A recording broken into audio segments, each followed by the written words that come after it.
നമസ്കാരം. മലയാളി വാർത്ത ഇൻസൈഡിലേക്ക് സ്വാഗതം. ലോകരാജ്യങ്ങൾക്കിടയിലെ ഒരു കൊടുക്കൽ വാങ്ങൽ, അതാണ് ഇപ്പോഴത്തെ പ്രധാന ചർച്ചാ വിഷയം. സിറിയൻ പ്രസിഡന്റായിരുന്ന ബാഷർ അൽ അസദ് റഷ്യയിലേക്ക് രക്ഷപ്പെട്ടത് ഇസ്രയേലിന് രാജ്യത്തിന്റെ സുപ്രധാന സുരക്ഷാ വിവരങ്ങൾ ചോർത്തിക്കൊടുത്തിട്ട് എന്ന റിപ്പോർട്ട് പുറത്തുവരികയാണ്. റഷ്യയിലേക്ക് അസദിന് രക്ഷപ്പെടാൻ ഇസ്രയേലും ഇതിന് പകരമായി സഹായം നൽകി എന്ന വാർത്തയും വരികയാണ്. സിറിയയുടെ ആയുധ ശേഖരണങ്ങൾ, സൈനിക കേന്ദ്രങ്ങൾ, മിസൈൽ ലോഞ്ചറുകൾ എന്നിവയുമായി ബന്ധപ്പെട്ട തന്ത്രപ്രധാനമായ വിവരങ്ങളാണ് അസദ് ഇസ്രയേലിന് കൈമാറിയത് എന്നാണ് മനസ്സിലാകുന്നത്. ഒരുപക്ഷെ ഇക്കാര്യങ്ങളിൽ എല്ലാ രേഖകളും കൈവശപ്പെടുത്തിയ ഇസ്രയേലിന് സിറിയയിൽ ആഞ്ഞടിക്കാൻ അവരുടെ ആയുധ സംഭരണ കേന്ദ്രങ്ങളും നാവിക താവളങ്ങളും എല്ലാം വളരെ കൃത്യമായി തകർക്കാനും കഴിഞ്ഞതാണ് എന്നാണ് മാധ്യമങ്ങൾ റിപ്പോർട്ട് ചെയ്യുന്നത്. സിറിയയിലെ ലഡാഖയിലുള്ള ഹെമ്യൂം വിമാനത്താവളത്തിൽ നിന്ന് റഷ്യയുടെ വിമാനത്തിലാണ് അസദ് മോസ്കോയിലേക്ക് രക്ഷപ്പെട്ടത്. ഈ വിമാനത്തെ ആക്രമിക്കാതെ അസദിന് സുരക്ഷിതമായി റഷ്യയിലെത്താൻ ഇസ്രായേൽ സൈന്യം സഹായിച്ചു എന്നാണ് കരുതപ്പെടുന്നത്.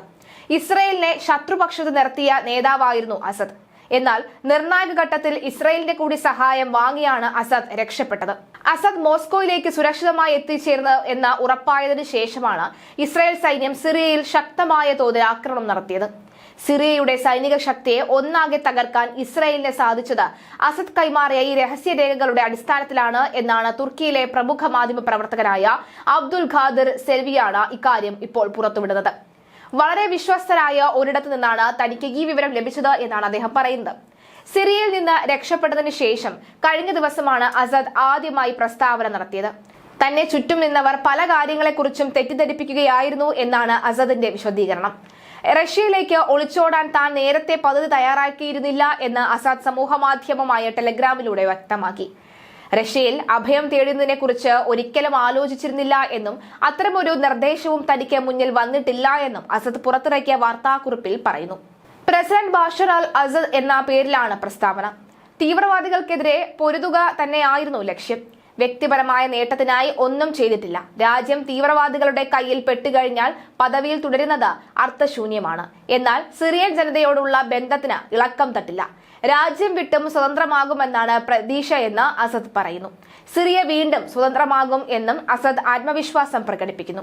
അതേസമയം അസദിനെ മോസ്കോയിലെത്തിക്കാൻ ചെലവായത് ഏതാണ്ട് $250 മില്യൺ ആണ് എന്ന കണക്കുകൾ പുറത്തു വന്നിരുന്നു. സർക്കാരിന്റെ ചെലവിലാണ് അസദ് രാജ്യം വിട്ടത് എന്നും ഫിനാൻഷ്യൽ ടൈംസ് റിപ്പോർട്ട് ചെയ്യുന്നു. 2 വർഷം കൊണ്ടാണ് ഇത്രയും തുകയുടെ ഇടപാടുകൾ നടന്നത്.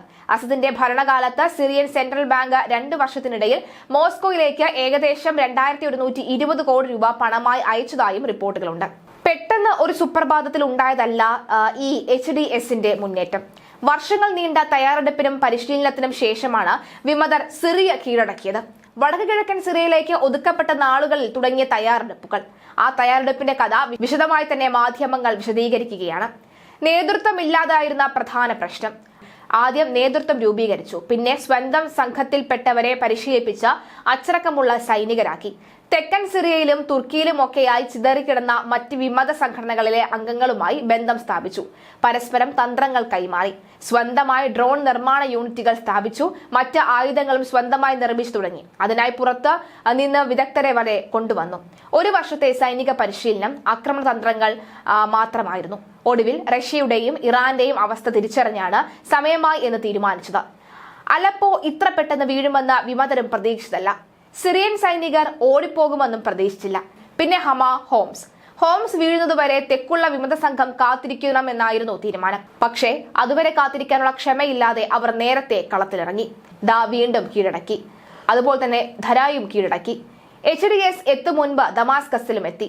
ഹോംസ് കീഴടക്കിയത് ഡിസംബർ 7-ന് 8-ാം തീയതി അസദ് പലായനം ചെയ്യുകയും ചെയ്തു.